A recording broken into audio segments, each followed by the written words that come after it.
Hello everyone, welcome to day 17 of Prelims Warm Up. This initiative has been brought to you by AptiPlus Academy for Civil Services. In this particular initiative, we are discussing the important topics for the upcoming UPSC Prelims 2020. I am Shag Datta, the Faculty for Geography and Environment at AptiPlus Academy for Civil Services. So let us start with the first question for the day. The first question is, which of the following countries recently held funeral for the Ogjokul Glacier, which was the country's first glacier lost to climate change? This is the question. So A. Canada, B. New Zealand, C. Norway, and D. Iceland. So we get to see that due to very high levels of carbon dioxide in the atmosphere, the climate across the world is actually warming up. It is increasing, the temperature is increasing, and as a result of which we get to see a lot of deglaciation taking place. Glaciers are melting across the world, but we get to see an entire glacier was lost in a particular country. The name is Ogjokul Glacier, and the country had actually observed a funeral for the loss of this particular glacier. So out of the given options, it is D. Iceland, which recently held a funeral. Okay, the bronze plaque was mounted on a bare rock in a ceremony on a barren terrain once covered. This particular terrain, it was once covered by the Ogjokul Glacier, and this happened in western Iceland. Plaque, it is also the plaque is labeled as 415 parts per million CO2. So this 415 parts per million CO2 is a record level of carbon dioxide which was measured in the atmosphere last May. So it was because of the huge amount of emission of greenhouse gases into the atmosphere, which is resulting in the loss of glacier. For example, the Ogjokul Glacier of Iceland. If you want to know more about it, you can visit this particular link. This is the AF, or this is the place, or this is the article from which I have taken the question. So this is with regards to the first question of the day. The second question is with regards to preference share. This is from economics. So the second question is asking, consider the following statements about preference shares. First statement is saying the preference shareholders get priority over the ordinary equity shareholders. So a shareholder will get dividends once the company makes profit, and once the dividends are announced, once the dividends are given out, it is the preference shareholders who will be getting the dividends earlier than the ordinary equity shareholders. So yes, the first statement given is correct. The second statement, no voting rights are offered for preference shareholders, that is also correct. Third statement, preference shares are a type of share that pays a dividend at a fixed rate regardless of the earnings of the company. And that is also correct. In fact, preference shares are a very special type of shares where we get to see that it is actually like a combination of equity and debt. Okay, so yes, preference shares, they are a type of share which will pay a dividend at a fixed rate regardless of the earnings of the company. So all the three given statements are correct. Answer should be D, all of the above. Okay, so here I've given you some idea regarding the preference shares. So preference shares, they are a type of share which will pay a dividend at a fixed rate regardless of the earnings of the company. Plus we also get to see it will have a priority over the ordinary equity share, and at the same time no voting rights are offered in case of preference shareholders. So unlike the ordinary shares, preference shares, they will pay a predetermined or predefined rate of dividend. The dividend is payable after all the other payments are made, but before a dividend is declared to equity shareholders. So before all the before the payment is done to the equity shareholders, before that payments are made to the ordinary payments are made to the preference shareholders. Third statement, preference shares combine features of equity and debt that we are already aware of, because they will carry equity risk, because ultimately it's a share, and also we get to see the principal is not secured, because if the market falls, automatically there's a possibility that the principal amount might also be lost. But at the same time, just like debt instruments, they give out dividends similar to an interest like the other debt instruments. So it is a combination of equity and debt. Preference shares can be convertible into ordinary shares as well as non-convertible. So both types of preference shares are possible, and if you want to know more regarding preference shares, you can visit this particular link of Investopedia. So you'll get to know more about preference shares from here. Moving on to the third question of the day. Recently, the last captive white tiger in Mumbai, whose name was Bajirao, and it was the last captive white tiger of Mumbai. So it was named Bajirao, and it died at SGNP, or the Sanjay Gandhi National Park, which is present in Borivali in Mumbai. So question has been asked with regards to white tiger. There are two statements given and you have to select the correct option. So first statement is saying that white tigers are a separate subspecies of tigers. Second statement says the last white tiger reported in wild was captured in the Rewa forest in Madhya Pradesh.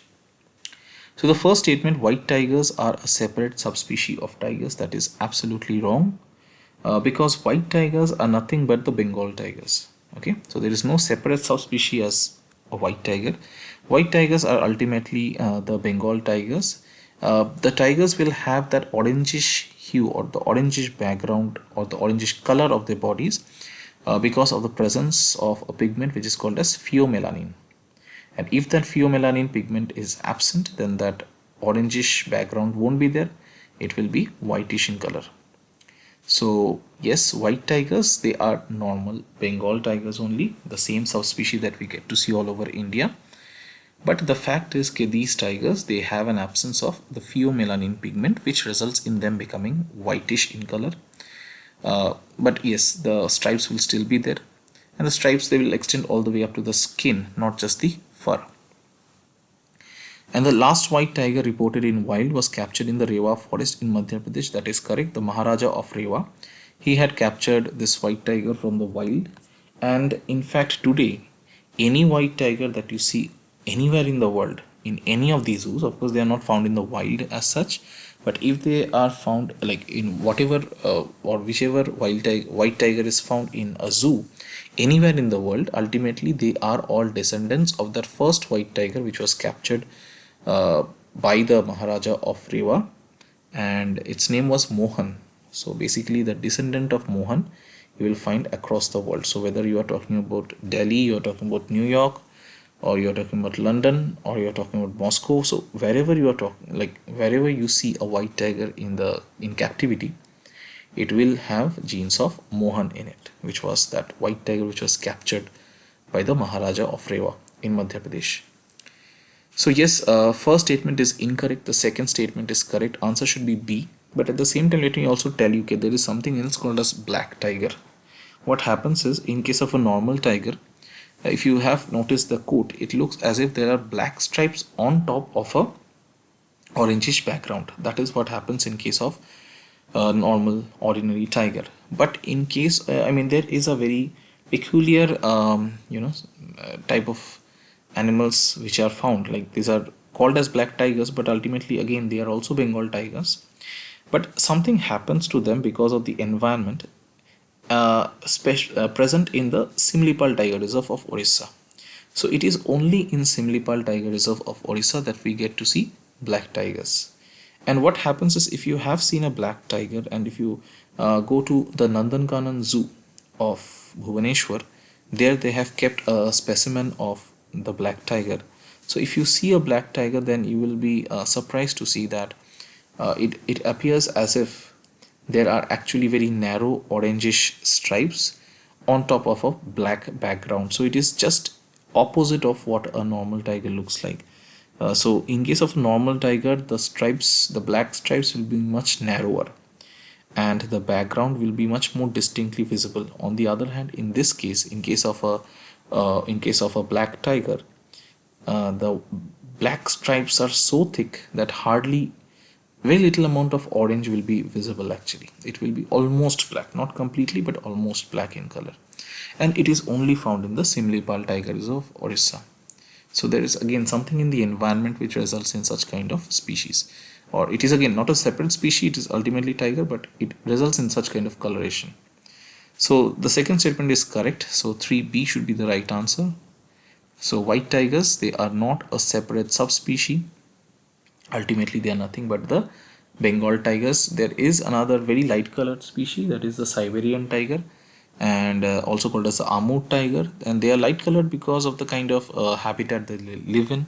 They will live in snow covered habitat, and hence if they are very dark in color, then they will stand out in the background, and they will become very distinctly visible for the prey species, so they won't be able to camouflage themselves, as a result of which in case of Siberian tigers, their coat color will be much lighter than the tigers which are found in India, let's say.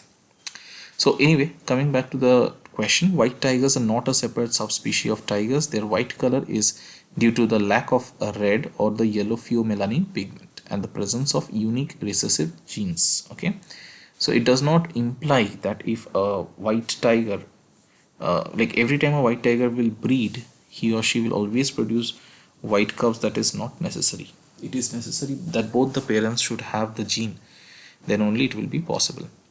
So if you want to know more about this particular topic, that the last white captive tiger in Mumbai died, then you can visit this particular link of the wire from where the question has been taken. Moving on to question number 4. It is with regards to the Flamingo Festival, which is held every year to promote tourism in the Pulicat Lake and the Nelapattu Bird Sanctuary. And you have been provided with 2 statements, so choose the correct one. First statement is Pulicat Lake is the largest brackish water lake or lagoon in India. Second statement is Nelapattu Bird Sanctuary is located to the north of the Pulicat Lake on the Andhra Pradesh Tamil Nadu border. So 2 statements have been given and you need to choose the correct one. Let us see the first statement. Pulicat Lake is the largest brackish water lake or lagoon in India. Now, is that correct? No, because we know that Chilika Lake is there. So the largest lagoon or brackish water lake in India is the Chilika Lake. After Chilika Lake comes Pulicat Lake. So the first statement is incorrect. Second statement, Nelapattu Bird Sanctuary is located to the north of the Pulicat Lake on the Andhra Pradesh Tamil Nadu border. Is that correct? Yes, that is correct. So 4B should be the right answer, and yes, Pulicat Lake, it is the second largest brackish water lake or lagoon in India after the Chilika Lake. And if you want to know more about this, about the Flamingo Festival, please visit this particular link and you will get to know more about this.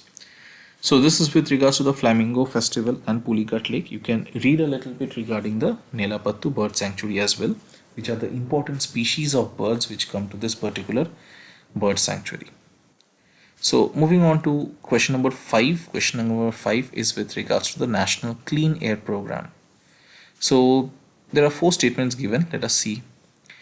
Question is asking which of the following are features of the National Clean Air Program launched to tackle the challenge of increasing pollution in the cities and towns. So you have 4 statements and you have to find out the features of the National Clean Air Program.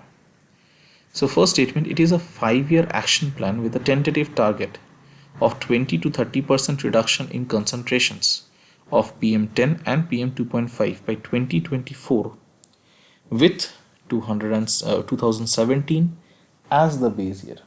So the first statement is saying it's a 5-year action plan with a tentative target of 20 to 30% reduction in the concentration of what? The particulate matter. So in the concentrations of PM10 and PM2.5 by 2024 with 2017 as the base year.